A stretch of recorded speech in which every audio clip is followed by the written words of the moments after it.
प्रवचन की श्रृंखला में आप और हम सभी सुनेंगे।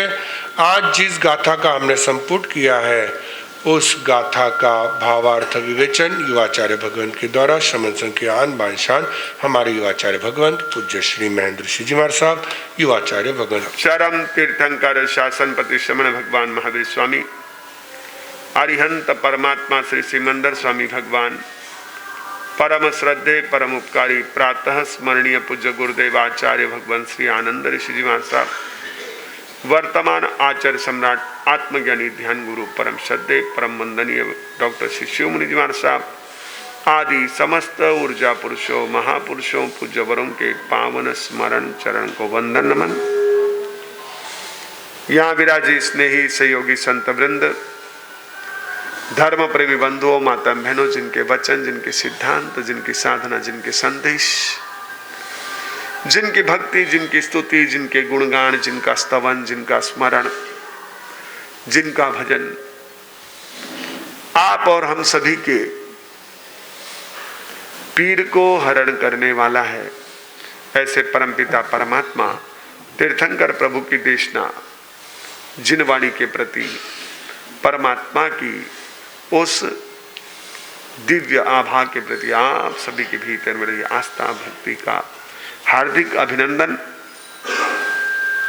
खेयन ऐसे कुशले महेशी अनंत नानी अनंत दंसी जसन सिनो चक्कु पहिठ्य स जाना ही धम्मम तंचपे ही सुगणांग सूत्र के छठे दिन वीरथुई का यह तीसरा सूत्र, ये तीसरी गाथा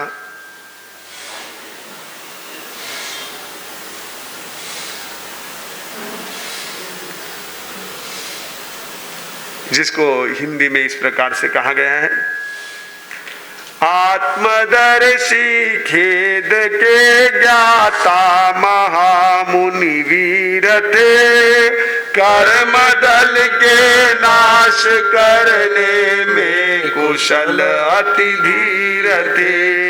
ज्ञान दर्शन था अनंत अनंत कीर्ति वितान था, नयन पथगत लोकपति का धर्म धैर्य महान था।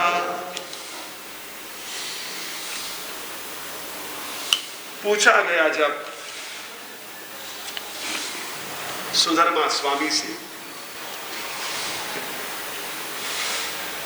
जम्बू स्वामी के पास जो जिज्ञासाएं आई थी, क्वेरीज आई थी, उसके आधार पर उन्होंने पूछा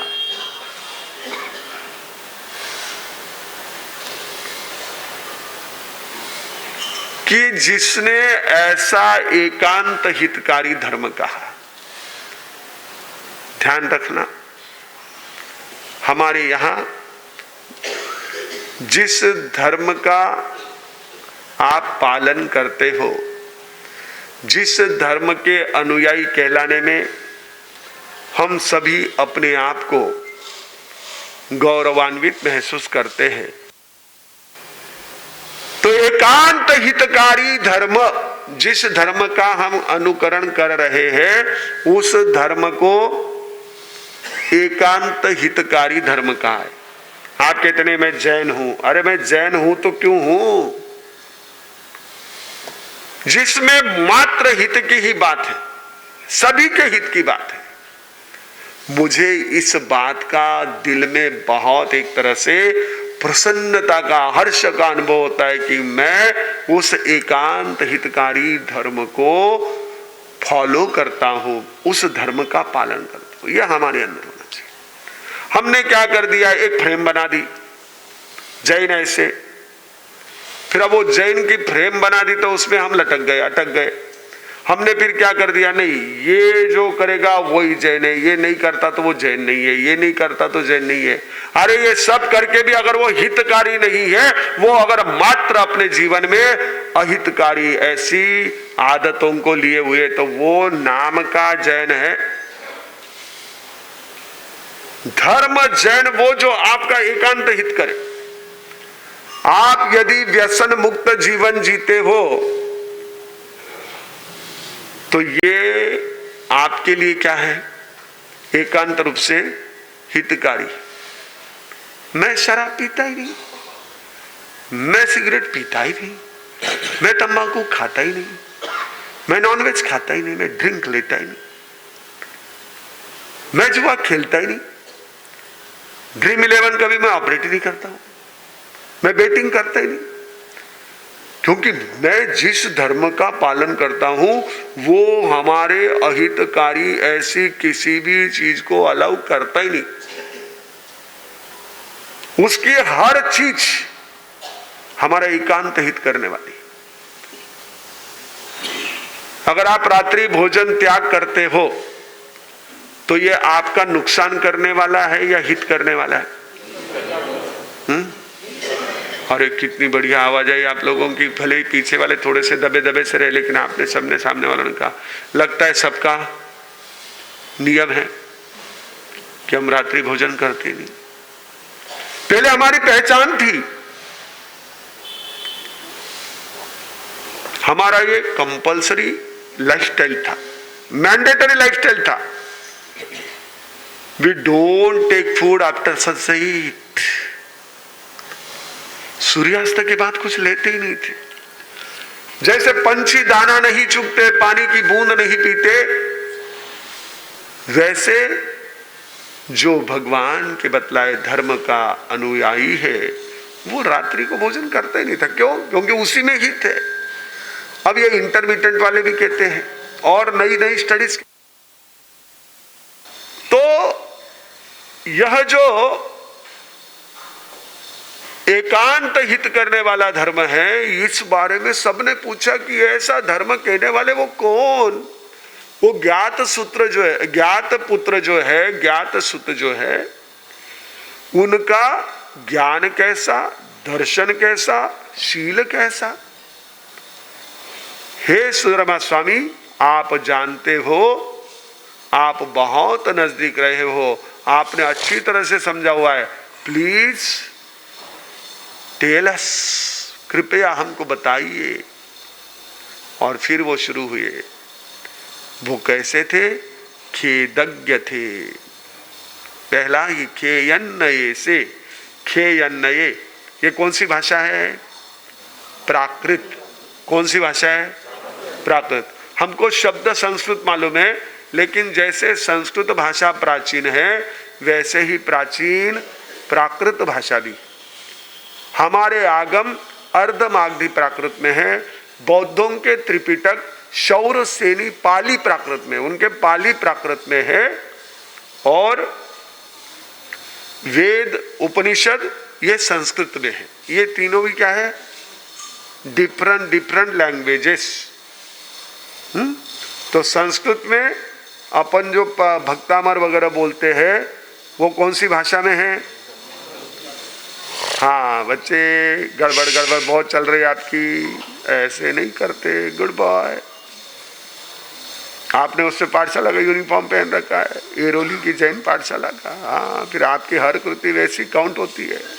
इतने अच्छे सामयिक लेकर बैठे।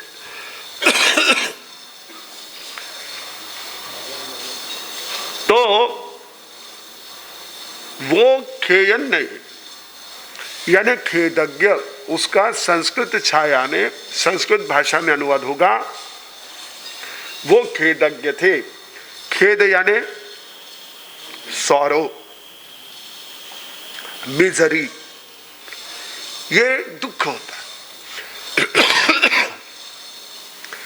उस दुख को जानने वाले, जो दुख को जानता है, दुख को समझता है, पीड़ा को अपने भीतर में, वह एक प्रकार से, मैंने रिकॉर्डिंग कर रहा है या मोबाइल में देख रही है? पीछे बैठी वो बालिका मोबाइल देख रही है या मोबाइल में कुछ कर रही है? अभी क्लास चालू है क्या आपकी कुछ? अच्छा, उसकी मोबाइल पर क्लास है, वो भी गड़बड़ रहता है। मैं पर्यूषण के दिनों में आता था तो दो बच्चियां जो है वो हॉल में यहाँ पर ऊपर करे। मैं बोला ये क्या हो रहा है? तो फिर मुझे साथ वालों ने बताया कि ये क्लास चल रही है, उसकी डांस की क्लास चल रही है। फिर उनके बाद में इधर कार्यक्रम होगा, बच्चियां थी, चल रहा है उनका। अभी आजकल ऑनलाइन क्लासेस का भी गड़बड़ है, लेकिन क्लास होगी तो उसको ऊपर के रूम में जाकर के आप कर लो, यहां बैठ करके क्लास नहीं करना बच्चा।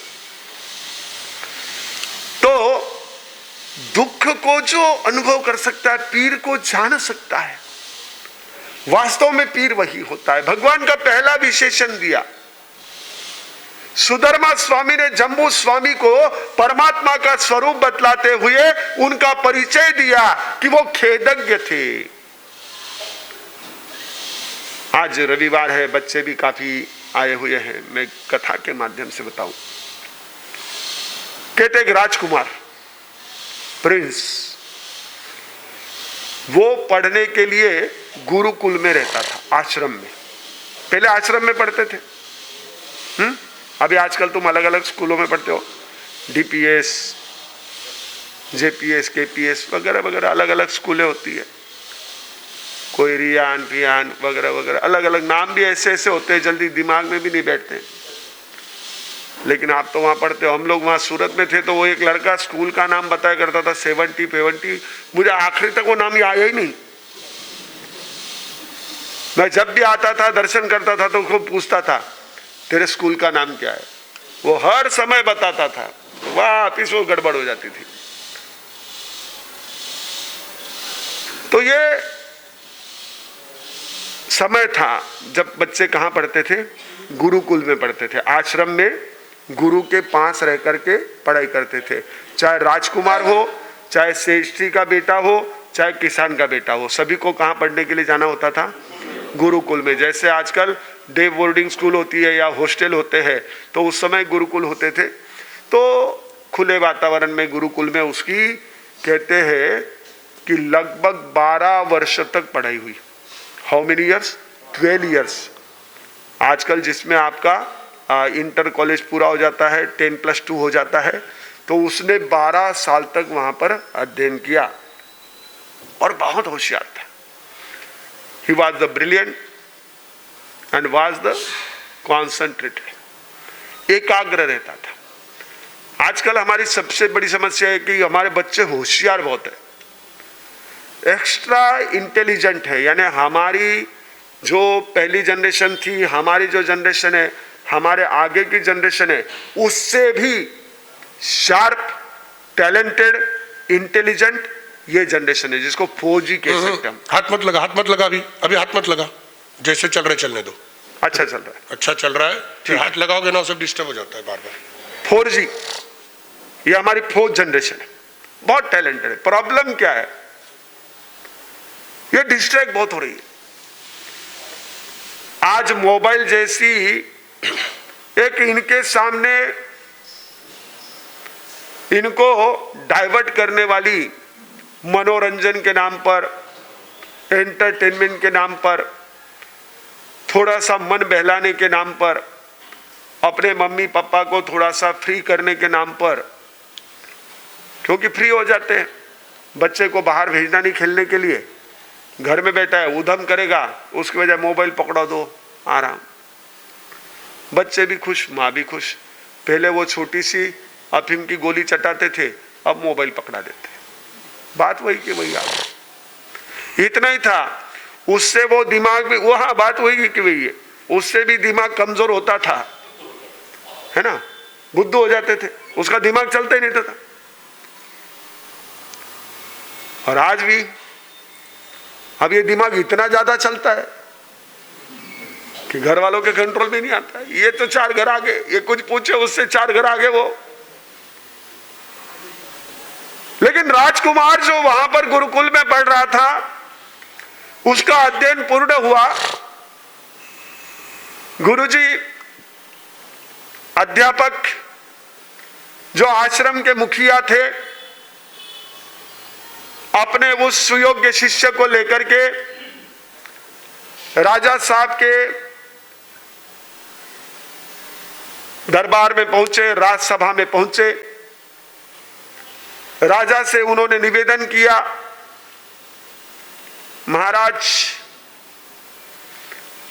आपके वंशज, आपके कुल दीपक राजकुमार हर शिक्षा को प्राप्त कर चुके। उस समय बहुत सी विधाएं एक साथ पढ़ाई जाती थी और वो इतने होशियार भी होते थे, पढ़ाने का ढंग भी इतना अच्छा होता था, प्रैक्टिकली नॉलेज होता था, सारी चीज़ों में होशियार होते थे।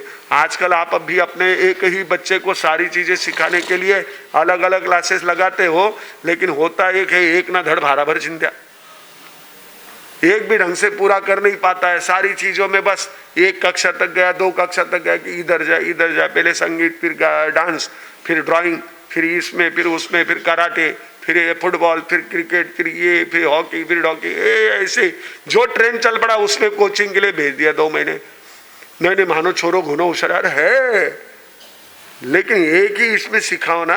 अब उसको तुम 10 चीजों में डाल रहे हो, हर जगह होशियार करने के चक्कर में बेचारे का पूरा एक तरह से लाइफ जो है वो अलग अलग ढंग के ऐसा केवल चित्र विचित्र बन जाता है। ओके ठीक है, लेकिन वो पूरी कलाओं में निष्णात।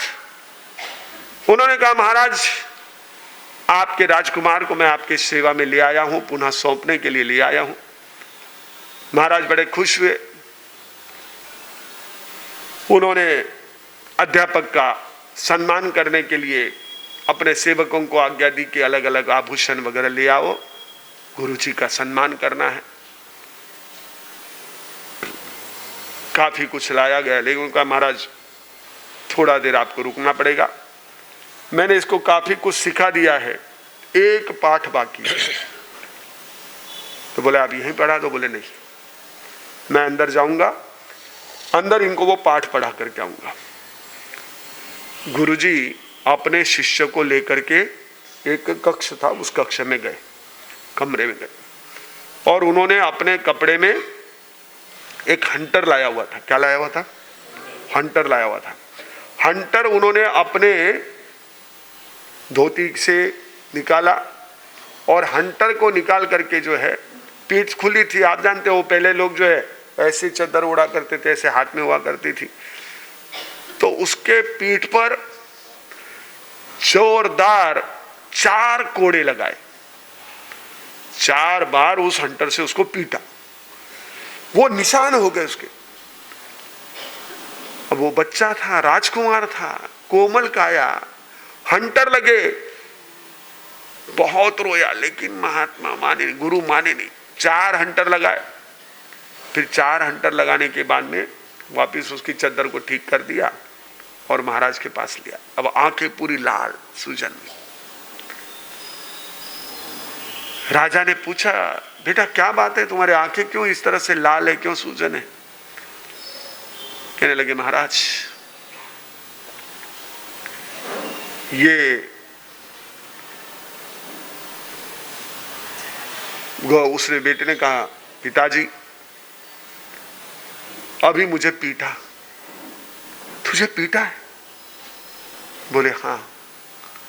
उसने निशान बताए, ये पीठ पर कोड़े के निशान है, हंटर के निशान है। राजा आग बबूला हो गए, ये गुस्ताखी, ये पढ़ाना था।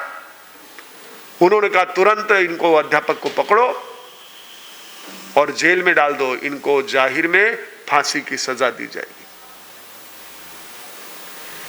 तो वो अध्यापक ने कहा महाराज मैंने आपको निवेदन किया था कि मैं पाठ पढ़, ये कौन सा पाठ है? बोले महाराज ये इसके लिए ये पाठ था कि जब ये राजा बनेगा तो उस समय अधिकार इसके पास होंगे। किसी भी अपराधी को सजा देने से पहले इसको अनुभव होना चाहिए कि कोड़े की मार क्या होती है। जो कोड़े की मार के दर्द को जानेगा वही कोड़े की मार देते समय 10 बार सोचेगा कि इसको कोड़े की मार देनी है या नहीं। राजा है तो उसको खेदज्ञ होना चाहिए, दुख को जानने वाला होना चाहिए। और परमात्मा तो वह जन्मतः क्या थे, उनके 3 ज्ञान थे, मति श्रुत अवधि ज्ञान थी। दीक्षा के लेते ही तुरंत मन पर्याय ज्ञान और उसके बाद केवल ज्ञान। उस ज्ञान से वो अपने स्वयं के जन्म जन्मांतर के दुख को जानने वाले थे। दुख को वही जानता है जो दुख से बाहर निकला हुआ होता है। दुखी तो दुख में ही रहता है, वो दुख को जान नहीं सकता है। दुख को केवल ही कांट फील, वो केवल दर्द को झेल सकता है। दर्द को तो जो जानकार है, डॉक्टर है, वही जान सकता है। तो खेदज्ञ थे प्रभु महावीर। जन्म जन्म की अलग अलग योनियों में भ्रमण की, जन्म मरण की ऐसी पीड़ा को जानने वाले थे। और उस पीड़ा से जो कहा गया, आप हमेशा ध्यान रखना कि जो दर्द से पंक्तियां निकलती है, वे पंक्तियां हर एक के दर्द को राहत देने वाली होती है। कोई गीतों की जो अजर अमर हो गए, उन गीतों की पृष्ठभूमि को देखते हैं, उन गीतों के बैकग्राउंड को देखते हैं कि वो गीत कैसे बने। तो हर एक गीत कहां से आया हुआ है? जो जो आपको बड़ा प्रिय लगता है, जिस गीत को सुन करके आप बिल्कुल एकदम इमोशनल हो जाते हैं, भावुक हो जाते हैं, वो गीत किससे बना है? दर्द से निकला है। वो केवल मस्तिष्क के फैक्ट्री से नहीं है, तो वो दर्द दिल से है और उससे जुड़ा हुआ है। एआई को फेस वही कर सकता है जहां इमोशन और इंटेलिजेंस दोनों का संगम हो, वहीं पर एआई का चैलेंज फेस किया जा सकता है, नहीं तो नहीं कर सकते। मैं कई बार बच्चों से बात करते हुए कहता हूं, क्योंकि इमोशंस ये हमारी ह्यूमन बीइंग की सबसे बड़ी स्ट्रेंथ है। ये वहां तक पास नहीं हो सकती, बाकी सारी चीजें वहां पास हो जाएंगी, ये नहीं हो सकती। वो इन इमोशंस को शेयर नहीं कर सकता, इन इमोशंस को सेंस नहीं कर सकता। कैसा भी भारी से भारी सेंसर बना लो, कांट सेंस। आप अपने को ही देख लेना, जितना सेंस आपकी श्राविका जी, आपकी धर्म सहायिका जी, आपकी लाइफ पार्टनर किसी भी चीज को महसूस करती है, आपको नहीं ध्यान में आता है। वो पहले ही महसूस कर लेती है, हाँ यहां पर अपने को कहीं ना कहीं सावधान रहना है, यहां बहुत अच्छा वातावरण है। They sense it, they tell you. और अगर नहीं मानते हो तो फिर बाद में आपको कहते मैं कह रही थी, माने को नहीं मारो। ये सेंस, ये हम सभी को, मनुष्य को मिली हुई सबसे बड़ी स्ट्रेंथ है। और परमात्मा तो ज्ञानी थे, और केवल ज्ञानी नहीं थे, कुशल थे, महान दृष्टा थे। कुशल थे यानी master, he was the master. जो निष्णात थे, निपुण थे। हमारे यहां कुशल शब्द उसके लिए प्रयोग किया जाता है जो माइक्रो नैनो काम को भी बड़े अच्छी तरह से, बहुत सफाई से कर लेता है। छोटे से छोटा काम, कितना भी बारीक काम हो, कितना भी ऐसा चुभने वाला काम हो, उसको भी सही ढंग से कर दे। रोटी बनाने में स्किल है या बाटी बनाने में स्किल है? ज्यादा स्किल किस में लगता है, बाटी बनाने में या रोटी बनाने में? हमारे खास रोज वाले भाई आए हैं, ये लोग खुद भी बाटी बना लेते, लेकिन रोटी बनाने की बोलो तो बाटी बन सकती है, रोटी बनाना हो तो उसको पतला करना पड़ता है आटे को।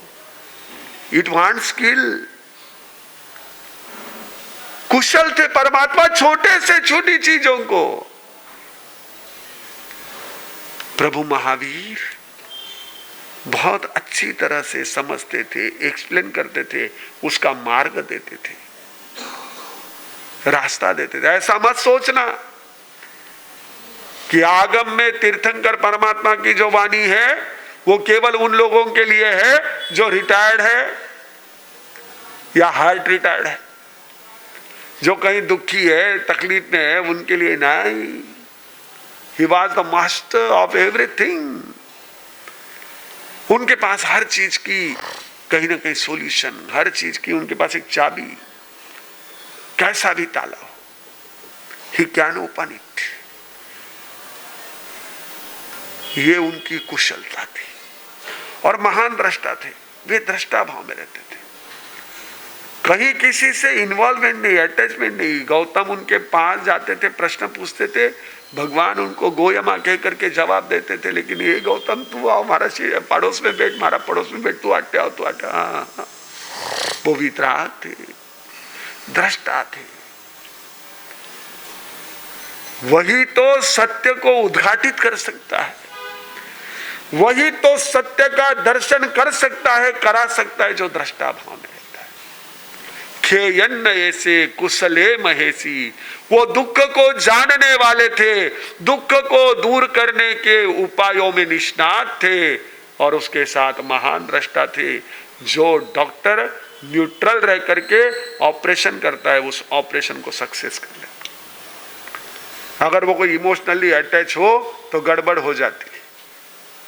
जब वो दृष्टा भाव में रहता है, भले ही वो अपने दुश्मन का करे, अपने रिलेटिव का करे, उसके सामने सिर्फ वो पेशेंट होता है, बाकी इमोशन सारे एक तरफ रहते हैं। अगर वो किसी के साथ दुश्मनी होगी और वो पेशेंट बन करके आ गया, उसका ऑपरेशन करना है, ऐसे समय में अगर विचार करे अब आया मेरे हाथ में, तो पेशेंट का तो बेड़ा गर्क हो जाएगा। लेकिन वो कहता नहीं, अरे इसको तकलीफ है, पहले इसको तकलीफ दूर करनी, हम बाद में हमारा निपटते रहेंगे, कोई बात नहीं, वो बात गई, अभी तो इसका इलाज करना है। उस डॉक्टर के पास जाओगे तो क्या होगा आपका? वो दृष्टा भाव, वो अपनी दुश्मनी का विचार नहीं करता, वो अपनी दोस्ती का विचार नहीं करता, वो सिर्फ अपने कर्तव्य का विचार करता है, डॉक्टर होता है। वैसे ही परमात्मा तो महान दृष्टा थे, इस संपूर्ण संसार को जानने वाले क्षेत्रज्ञ भी थे। खेयन का एक संस्कृत अर्थ क्षेत्रज्ञ भी किया कि वो पूरे संसार को जानने वाले, संसार के वातावरण को, परिस्थिति को जानने वाले, हर एक इसको समझने वाले थे। आप कभी भी उठाकर देख लेना अपने आगम के कुछ पाठों को, आपको ऐसा लगेगा जैसे जो समस्या अभी आपके सामने भगवान ने उसी का समाधान इस गाथा में दे रखा है। भगवान ने इसी का समाधान इस सूत्र में दे रखा। अनंत नानी अनंत दंसी, क्योंकि संसार में पदार्थ अनंत है। जितने लोग होंगे उतना बड़ा आपको क्या करना पड़ता है, एक प्रकार से ये वेन्यू रखना पड़ता है, उतना बड़ा आपको स्पेस रखना पड़ता है कि इतने लोग आएंगे। तो जितना विषय उतना ज्ञान, अनंत ज्ञानी, अनंतदर्शी।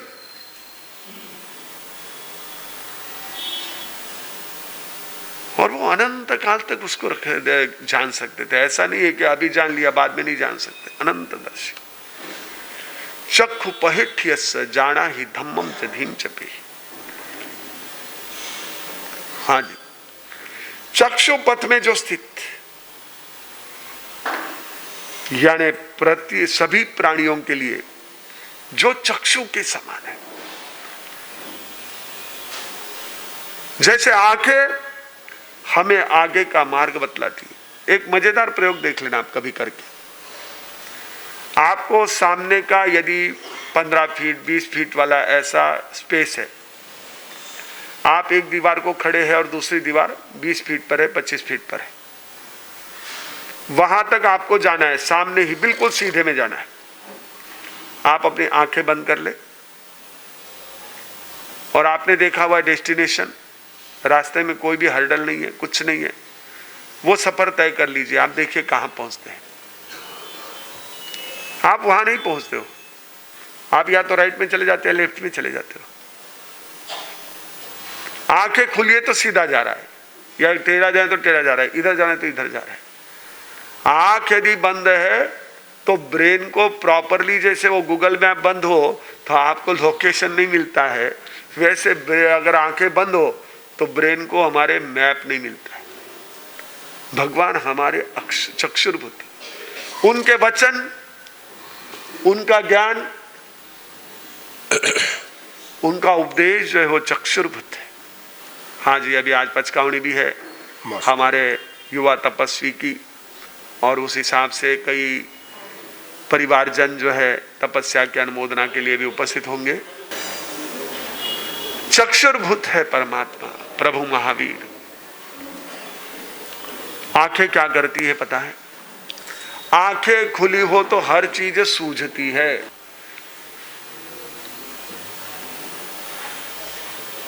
तो वे आंखें जिसकी खुली होती है उसको हर चीज सूझती है।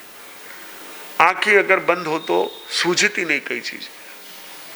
इसलिए कोई अगर सोया है और अगर आप उसको जगाओगे, वो कमरे में सोया है, हॉल में कमरा है, कमरे के अंदर है, दरवाजा बंद करके और अपने चेहरे को ढक करके सोया है। आप अगर बेल बजा करके उसको उठाना चाहोगे तो सबसे पहले क्या खोलेगा? वो चेहरा नहीं खोलेगा, आंखें खोलेगा, फिर चेहरा खोलेगा, फिर खिड़की खोलेगा दरवाजे की, फिर जाकर के हॉल की खिड़की खोलेगा। पहले तो आंखें खुलनी चाहिए। आंखें खुलेगी तो सब सूझेगा, नहीं तो उसको कुछ नहीं सूझेगा। What is going on?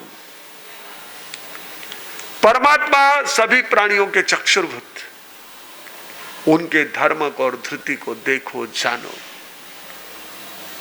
क्योंकि उसी से हम उनको समझ सकते हैं। भगवान को जानने के लिए हमें उनके धर्म को और धैर्य को देखना है। जो धर्म उन्होंने बताया, यानी वितरागता का पूर्ण विकास। धर्म क्या बताया? वितरागता का पूर्ण विकास। ये हमारी सारी क्रिया है, आप ये समझ लीजिए।